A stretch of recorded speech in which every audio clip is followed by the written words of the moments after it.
Good morning, everybody, or afternoon. uh, it's been a minute. It's been a while.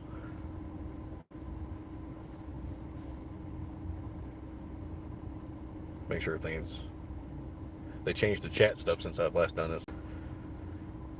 Ooh, I think my camera's smoothed it up. That's better. Woo!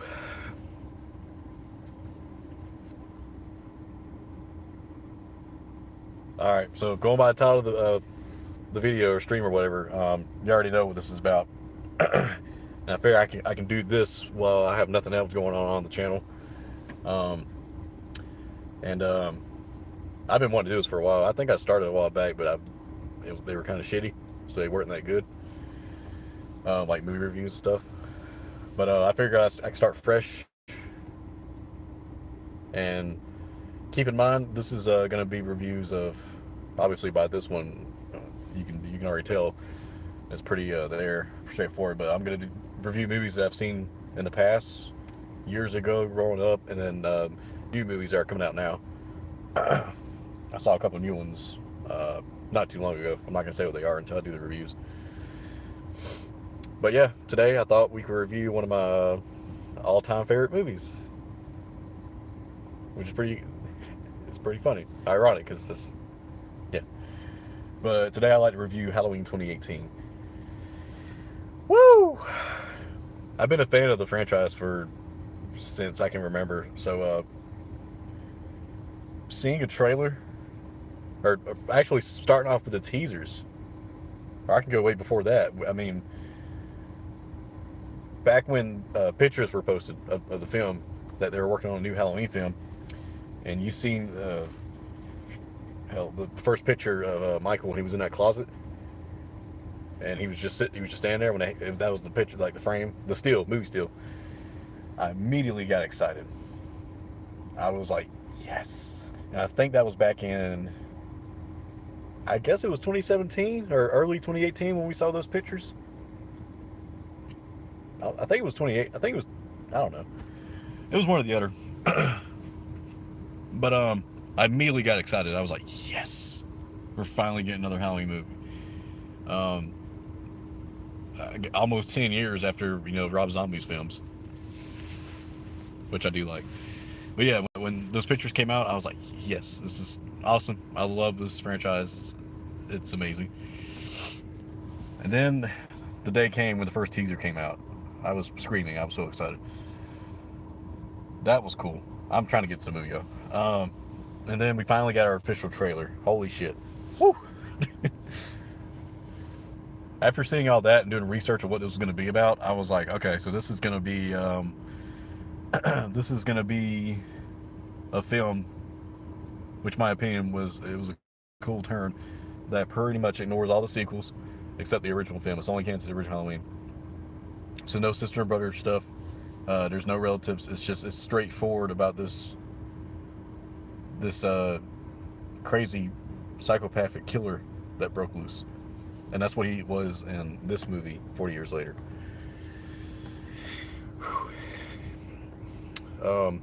Yeah, and when it came out, I immediately knew I had to go to the theaters to see this. Now, at the time, this is when we actually had AMC theaters here, way before this new one came. I'm not going to say the name of the new one yet, not quite yet, until we get further down the reviews. But yeah, this is an AMC theater, so it's pretty old ass theater. I was going there since I was growing up, and going there to see this movie was special. It was amazing.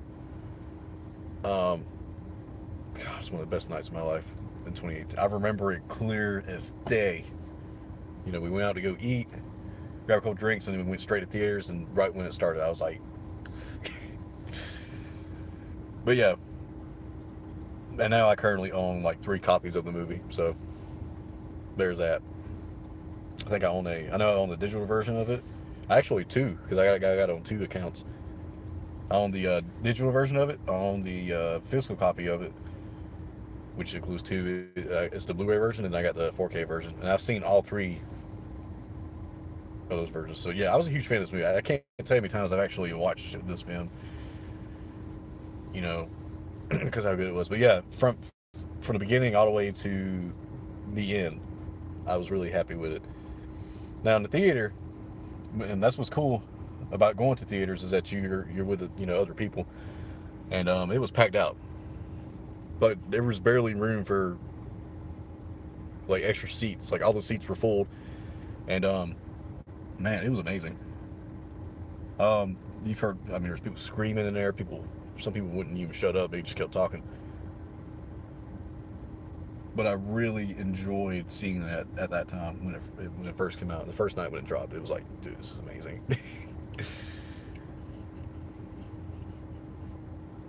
Now, I remember at the time it was just the only people that went with me was my mom, because me and her were, she's into those films too. She loves those films, and we were just sitting there like gripping our seats on the scenes that were coming up. Man, it was good. Man, I keep talking about going there. I haven't talked about the actual movie yet. So the movie, let's get into it. To me, this film is closest to the original Halloween that you're gonna get. I know a lot of people are probably gonna shit on me in the comments whenever I watch this, say like, no, it's not. It's complete. No, if you pay attention, it's so close to the original. I mean, you couldn't get better than this film when it came out. This was like up there for me. It immediately became my favorite Halloween, and right now, I might do it in the future. I might do a ranking of that franchise. Which one's, like, to me, in my opinion, which one's the best and which one's the worst? Because for years, I own all the films, but for years, I've always watched the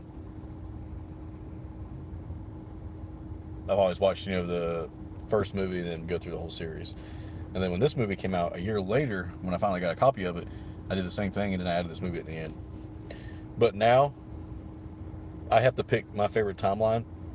And right now, it would be the H40 timeline. It would be the Halloween 1978 and then Halloween 2018. And that's just my opinion. Everybody has their own they can pick. People like H2O and people like Halloween 2.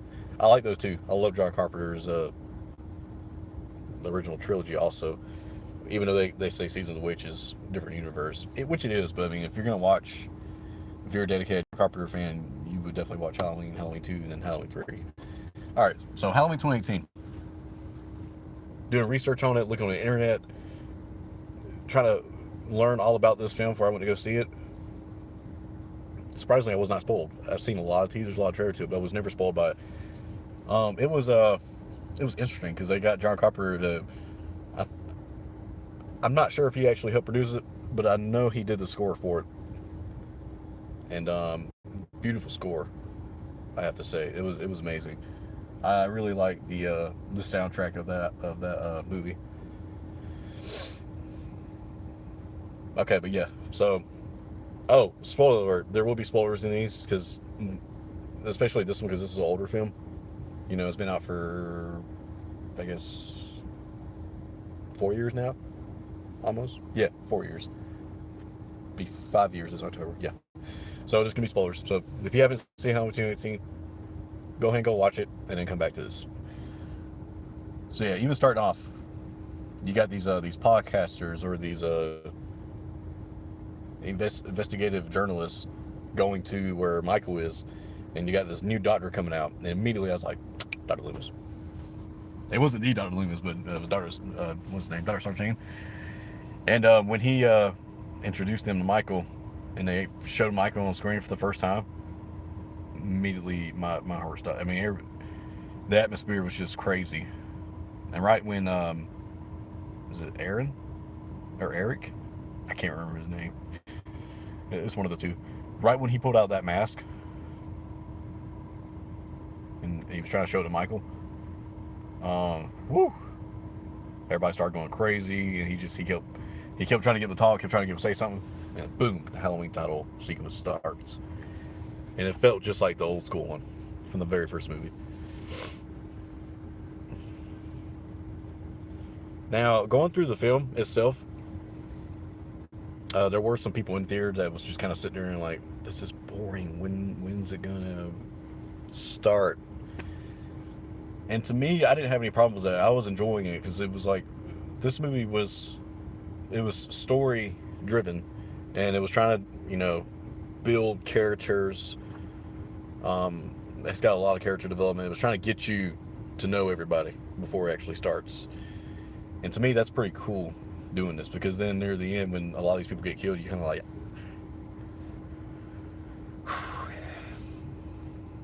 Well, yeah, halfway through the movie, when we get to the gas station scene, that part was badass. I mean, I was not expecting it to be like that. It had a little bit more violence in it than I was imagining, and it was just kind of crazy because like this 60-year-old dude is just straight up doing what he's doing with murdering these people. And then when he finally retrieves the mask and puts that shit on, dude, you knew it was over. Like, shit was about to go down.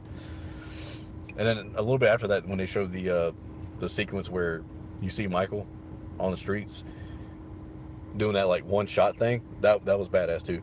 He was just literally going from house to house to house, killing the neighbors and whatever. Yeah, that part was cool. And now we're getting to the the closet scene where who was it? The babysitter, Becky. Man, he did number her. Now, my only problem with that part is that we saw that part in the trailer, and I'm thinking like, man, if they kept that out of the trailer and just threw that in the movie, it would have been a whole lot more, terrifying, I assume. But yeah, so we have that, and then not too long after that, I don't want to just talk about the movie. I just want to kind of review a little bit. Oh yeah, Laurie pulls up with what's his name, Officer Hawken, and then Michael actually gets shot by Laurie. They meet, and then Laurie meets Dr. Sartain, and that's when she says that kind of funny thing like, "Oh, you're the new Loomis." And he kind of was at first, until the part where he turned and went psycho and he killed Hawkins. He stabbed him with a little pin thing he had, which was cool. Cool little thing. I thought it was kind of neat, but that part I did not like. I cringed a lot of that part, because then he wound up putting the mask on, and then keeping Allison hostage. I was like, nah. But he got payback after that, because he had Michael in the backseat with her, and then when he woke up, grabbed his mask, put his mask on, he straight up just like pushed through that thing that they got in the back of cop cars, and he just squished the shit out of him, and then he dragged him onto the ground. One stop. Now, Rob Zombie, I love your films. I remember specifically Halloween 2, your Michael literally had a stomp on this dude's head multiple times, which with this one, the OG one, only did it once, and he went. Anyway, so they everybody winds up, except Allison, everybody else winds up in Laurie's house, and they're terrified. Ray sees a cop car come by, being a dumbass. He goes out there, opens the door, sees the cops are dead. The cops are sitting outside across from Hawkins' car, and but it was like in front of the house, and Michael comes behind him, and it was kind of a cool scene, because that kind of shows you like that mask he's wearing. There's no expression or anything on it, but just seeing him literally strangle Ray with that chain bell thing with a straight face was kind of creepy looking. And then when Laurie comes down and she's shouting out his name, shouting out Ray's name, after Michael kills him, he's just standing there, turns, and then looks at Laurie, through the glass of the door, and that part was creepy. Whew. One of the best scenes comes up was Laurie. She walks up and she's standing in her back towards the front door inside the house, and you just see Michael. It got quiet for a second, and you see Michael's hands like bust through the glass, picks her up and starts doing all this number on her, and then she shoots off his 2 fingers. After that, not long after Laurie and God, what's the mom's name? Karen, when they get down to the basement and that thing shuts, Michael busts through the door. There's a scene where he's walking in there, stops, shows them down the basement, and goes back up to him, and it's like the camera just pans up. I mean, in that angle, he looked like the original Michael from 1978 because of the shadowing and the way it looked. So after all that, Laurie comes back out, tries to find him, and then she finds him upstairs. They get into a fight, and then he pushes her off the edge of the roof, or out the window off the house. And then not long after that, he looks away, looks back down, and she's gone, which was another cool scene, another nod to the original film. So he walks back down. Allison comes in. Oh, excuse me. Allison comes in and they're shouting out, "Mom, grandmother," and all this stuff. He hears her and then goes down, and Karen comes up, tells her to come down to the basement, shut the thing back. And then whenever he goes into he walks down trying to find them, grabs a fire poker, walks to the little island in the middle of the kitchen. He immediately knew something was up with that thing, so he started lifting it and pulling it, and then finally he got it like broken off the chains or whatever. Then him and Laura get back into it, then he falls downstairs. He gets back up, tries to grab Karen. Karen gets out, and then once she's free, there's a little lever they pull, and these little like blades just which traps them in the basement. Which is really cool because you hear a line saying, you know, it's not a cage, baby, it's a trap. So they pretty much trapped his ass in there. Then Lori had these things set up around the house that literally incinerate the house and, you know, catch it on fire. So they do that. She says goodbye, Michael, throws down the thing, and then they pretty much, you know, they're escaping the house as that's happening. He's just standing there staring at them. And then after they get out, or right before they get out, one or the other, they show a scene down in the basement where he's just gone. And then they get out, they get free, they get on the back of this truck, and then Allison's holding the knife, and then, you know, they zoom into the knife, and then the credits roll, and boom, that was the end. Overall, out of a 5, I would give this rating for this movie a 4.5 because it was that awesome. It was amazing, and the ending was cool because you didn't know if he was actually dead or if he escaped or whatever the fuck happened to him. But that was the cool thing about the ending. You know, it kind of had the same ending as the 1978 Halloween film. So that's pretty much it, y'all. That was my review for Halloween 2018. I hope y'all enjoyed it, and look forward for more reviews. I'll see y'all later. Peace.